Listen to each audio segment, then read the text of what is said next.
안녕하세요. 저는 재미있는 IT 윤승준입니다.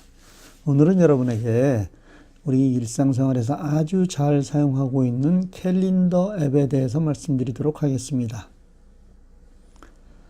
병원에서 진료를 마치고 다음 예약을 잡는데 스마트폰을 꺼내놓고 캘린더에 바로 입력을 하는 것을 보는 병원 직원의 눈이 휘둥그레졌습니다.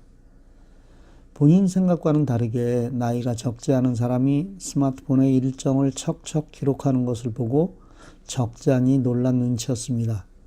물론 그들은 내가 무엇을 하는 사람인지 잘 알지 못했기 때문에 그럴 것입니다. 스마트폰을 잘 사용한다는 것은 우리 일상생활에서 적재적소에 가장 적합한 앱을 사용하는 것을 말합니다. 우리 일상에서 약속하거나 예약을 하는 경우는 아주 빈번하게 발생합니다.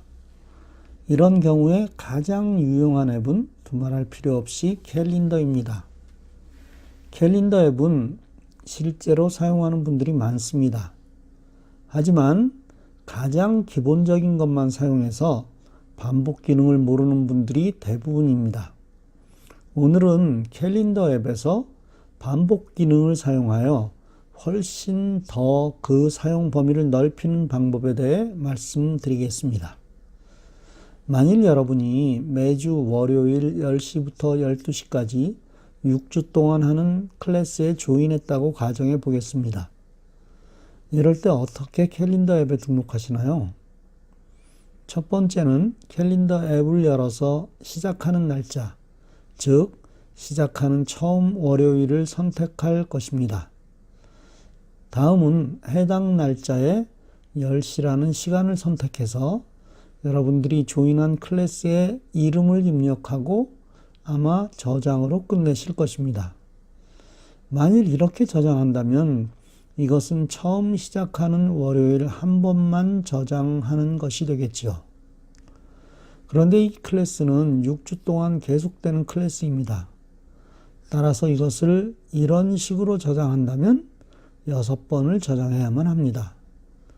그런데 캘린더에는 이런 것을 아주 쉽게 해주는 반복 기능이라는 것이 있습니다. 여러분이 가진 스마트폰에 따라 이 반복 기능은 메뉴 자체에 나올 수도 있고 또 옵션으로 들어 있을 수도 있습니다. 어쨌든 제가 가진 스마트폰을 기준으로 하면 옵션 더보기라는 키를 눌러야 이 기능이 나옵니다.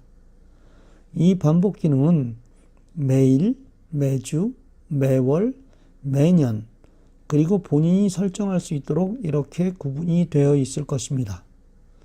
이 중에서 본인이 설정할 수 있는 맞춤 설정을 누릅니다.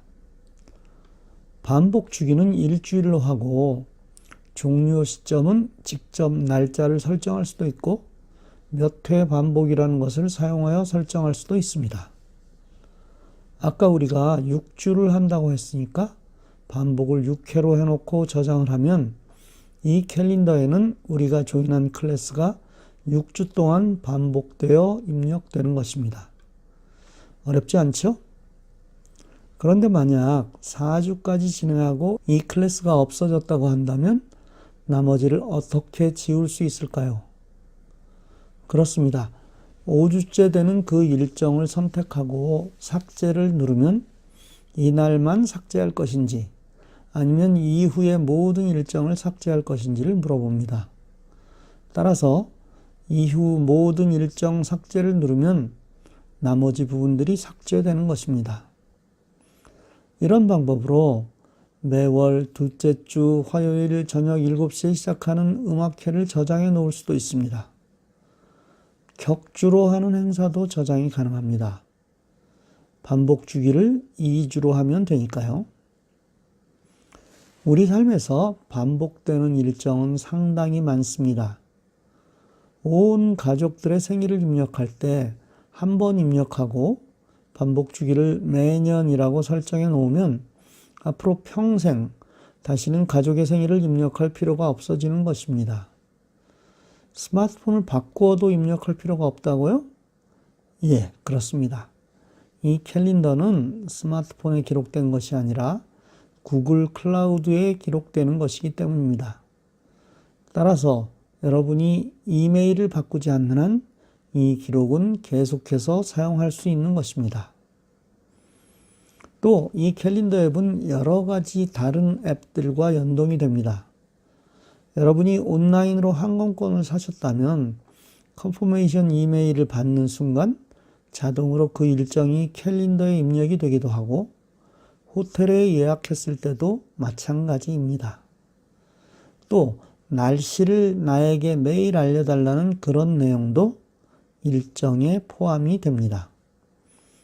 캘린더 앱 하나만 잘 사용해도 우리 삶에서 스마트폰 지수는 훨씬 높아져 갑니다. 작은 것이지만 아주 요긴하게 사용하시기 바랍니다.